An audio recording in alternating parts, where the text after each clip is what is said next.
What's up, YouTube? It's the Action Figure Grader coming back to you with another video. I wanted to show you a new arrival. This is a 1980s Mexican bootleg semi-articulated Bossk. And I already had two of these in my collection, but this is a much more rare example. Not that any of you care, but I'm going to show it to you anyway. And I also pulled down some additional information about some other Mexican bootleg Bossk that I came across in the Facebook bootleg group. There are some extremely rare items at the end of this video, so I encourage you to stick around. But first, let's take a look at the new arrival. This is a early 1980s bootleg Bossk. Not as early as some of the ones I'm going to show you later, but it's a really cool example. It's the paint obviously is pretty worn on this one, but that's fairly common for Mexican bootlegs. It's tough to find these in very good condition in terms of paint. But what makes this somewhat unique is that this one has the painted limbs as well as the painted head. It's got a red neck visor as well as a painted chest. And the other two examples I have are a little bit later in terms of mold, if I had to guess. I don't know for sure.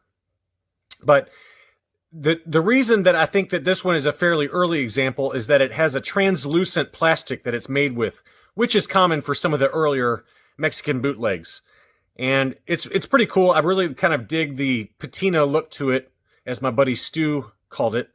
And you can see the back there with a lot of paint wear. But I got a very fair deal of this on eBay. It popped up and I couldn't resist it.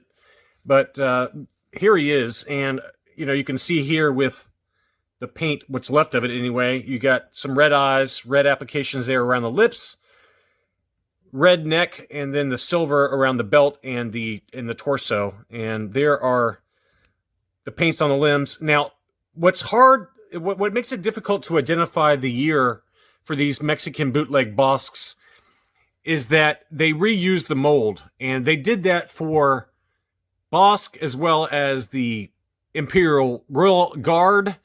They used it for the Bib Fortuna, and Greedo is another example. So a lot of the bootlegs were reused in terms of the mold between the 1980s and 1990s. But if you look at these other two examples that I already have graded, it's a darker plastic. And so usually I consider this dark brown color that you see here for the painted limbs and the black, that is considered a later bootleg, in my opinion.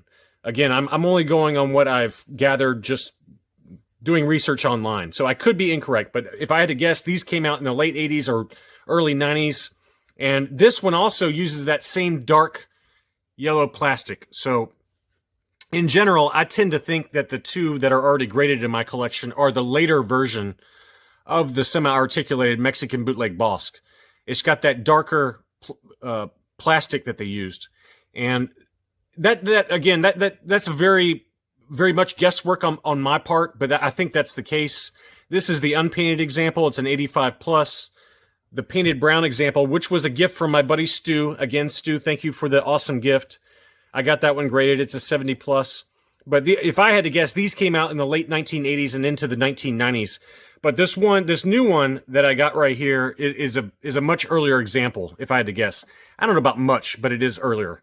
And there are some significantly earlier examples that do not match this mold at all. There are some static bootlegs that I found online in the collections of other kind of heavy hitters in the bootleg community. And I did go ahead and put together a segment on those bootlegs. There is another 1990s static bootleg, or late 80s or early 1990s static bootleg that's called a toxic bootleg. And I've got another example of that I'll show you of Squidhead. But this one is a baggie with a Bossk in there that's static. So there's a number of different options for these Mexican bootleg Bossks.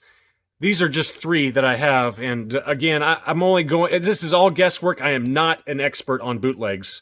I wish I was, but I'm not. But if I had to guess, these two are later. This one is an earlier mold. But it's a really, really cool kind of addition to my Bossk collection. And you can kind of see it's a much lighter, translucent almost yellow to the plastic, and then it still has some of the original paint work, which, so this is not going to grade very high, but I do want to get it authenticated and make sure that you know, it's kind of encased for preservation. That paint is just not going to stick around unless I preserve it. And you guys know me, I'm going to get that one preserved. So it's it has what little remaining paint is there will stay there. But it's pretty cool to have kind of that remaining paint, so you can kind of really check out the scales that were in the original mold for the figure. But very, very cool. I'm really glad to add that one.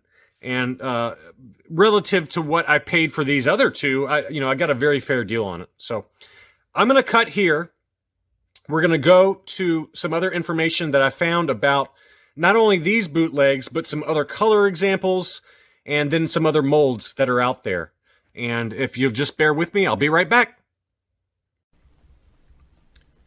Before we end this video, I wanted to show you a few other Mexican bootleg Bossks that I found while searching in the Facebook bootleg group. There are some incredible items here, and I wanted to kind of share them with you and also give credit to the proper folks who shared these photos originally. As you can see, some of these photos date back to 5 or 6 years ago, so it took a little bit of digging on my part, but we found some great ones. In the upper left, Christian Slade has an awesome run of the semi-articulated bootlegs.